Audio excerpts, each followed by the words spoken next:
About some of the things that I go through as pretty much a new poker player. So if there's anybody out there, that's who this video is for. Somebody like me who's pretty much a novice. I played poker now for about 3 years. Played in and around the Michigan area. Played in Nevada as well. I'm not in Arizona, but Las Vegas. And I usually play a lot of cash games. I have played a few tournaments. I've never cashed out in a tournament yet, but that's coming. But one of the things that I wanted to talk about, excuse me a second here. One of the things that I find intriguing about poker, some of the myths of poker. So I'm gonna go over one of the biggest myths that I ever uncovered, or what you want to call revealed. And that's the myth about bluffing in poker. Can barely get it out, bluffing. Like, bluffing is probably the most, I'd say it's the most famous part of poker, period. When you talk about the poker culture. When you look at movies and some TV shows and things like that, when they show poker players playing, one of the biggest things they got us believing is that most poker pros can bluff and as a professional and lie about anything. Like, that's the furthest thing from the truth that I found. Because in my opinion, most professionals, poker players, bluff when the math is right. And what I mean by the math being right, if the cards they hold has the possibility of actually creating something on the flop or on the river or whatever may happen.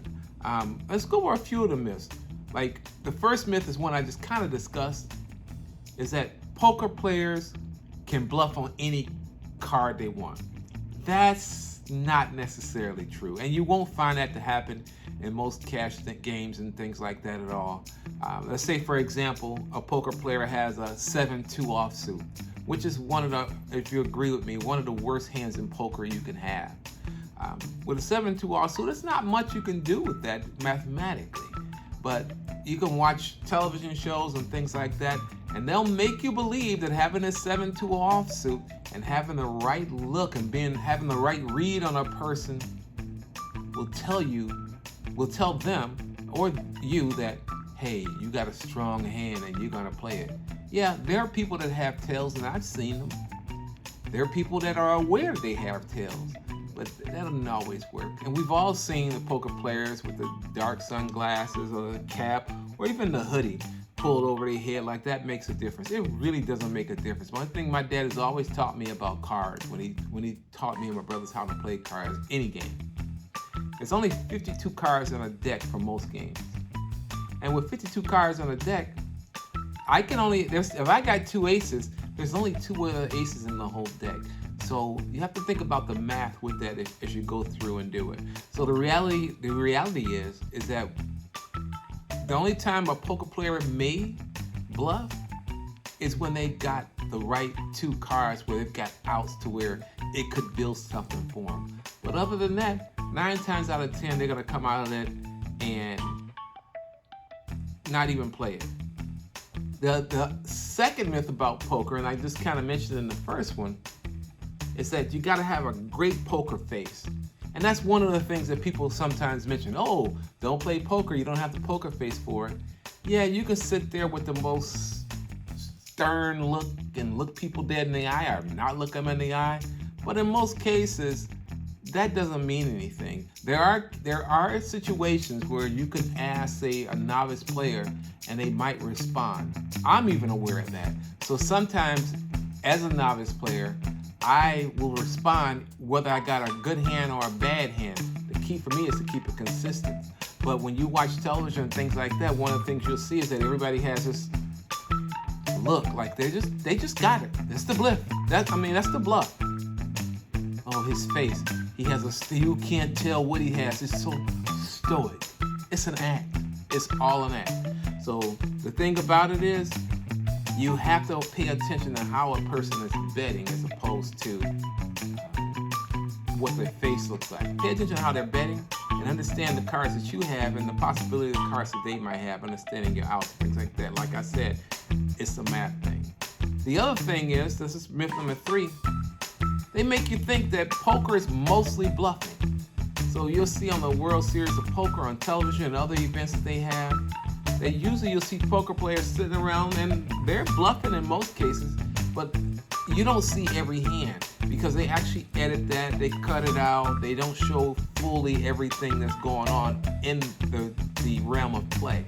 So as a professional, as a player, or any poker player that's playing, they don't show every hand because not every hand, I mean, the truth is, as many hands as I played, I've never gotten a pair of aces or ace-king suited or anything every single time.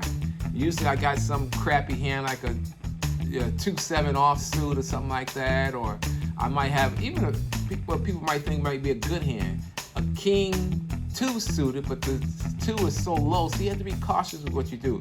So having outs, the only thing I'm looking for with a king 2, I'm looking for more kings possibly, or 2, maybe a full house if I can get that, which is very, very unlikely. I'm looking for 4 kings maybe, or 4 2s, or the flush.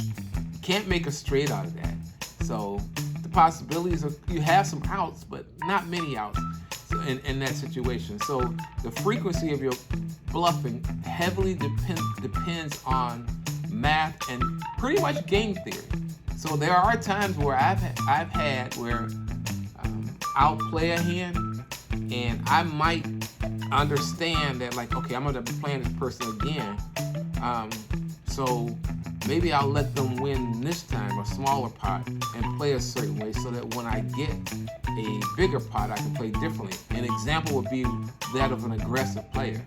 I kind of consider myself sometimes to be an aggressive player too, but there are times when you get on the table with pretty much, most young people do it, aggressive players in it, you don't really, you have to kind of read them and kind of set them up for what you're going to do next, and in most cases, it works out for you.